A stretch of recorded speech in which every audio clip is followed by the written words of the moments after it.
আবু হুরায়রা রাদিয়াল্লাহু তাআলা আনহু বলেন, রাসূল সাল্লাল্লাহু আলাইহি সাল্লাম আমাদেরকে বললেন যে তোমরা এই 5টি বাক্য আমার কাছে শুনবে, নিজে আমল করবে এবং অন্যকে শিখাবে। আবু হুরায়রা রাদিয়াল্লাহু তাআলা আনহু বলেন, আল্লাহর রাসূল আমি প্রস্তুত, বলেন কোন 5টা বাক্য।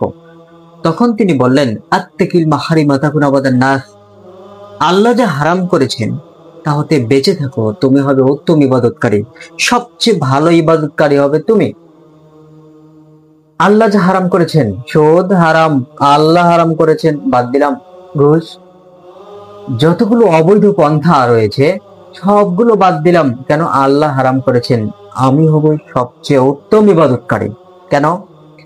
মানুষের রয়েছে স্বাধীন ইচ্ছা, ইচ্ছা করলে সুদ খেতে পারে, ঘুষ খেতে পারে, কিন্তু খাবো না, কেন আল্লাহ নিষেধ করেছেন। এজন্য যদি কোনো মানুষ আহ খেতে পারবে, খায় না, হারাম কাজ করতে পারে, করে না, আল্লাহ সুবহানাহু ওয়া তাআলার ভয়ে যে আল্লাহ নিষেধ করেছেন আমি এটা করব না, তখন আল্লাহ তাআলা বলেন যে এরা হলো সবচেয়ে উত্তম ইবাদতকারী। ওয়ার বিমা কাসামাল্লাহ তাকুন আগদান নাস, রাসূল সাল্লাল্লাহু আলাইহি সাল্লাম বলছেন যে আল্লাহ তোমার ভাগ্যে যে বন্টন করে দিয়েছেন এতে তুমি সন্তুষ্ট থাকো, তাতে তুমি হবে সবচেয়ে ধনবান ব্যক্তি, সবচেয়ে ধনী ব্যক্তি। কিভাবে?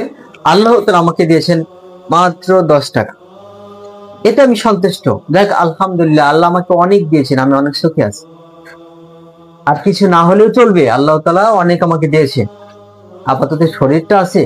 এভাবে কেউ যদি হিসাব করে সে হচ্ছে ধনী মানুষ।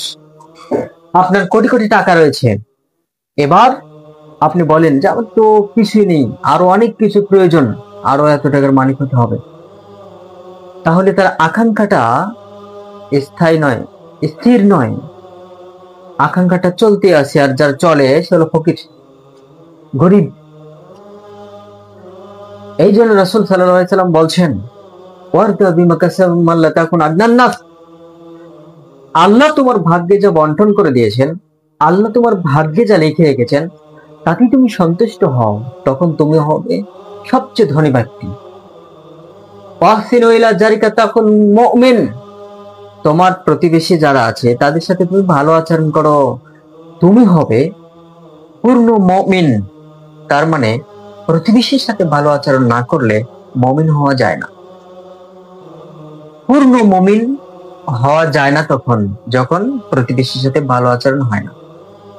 এজন্য রাসূল সাল্লাল্লাহু আলাইহি সাল্লাম বলছেন, তুমি পূর্ণ মুমিন হবে তখন যখন তোমার প্রতিবেশীর সাথে ভালো আচরণ করবে।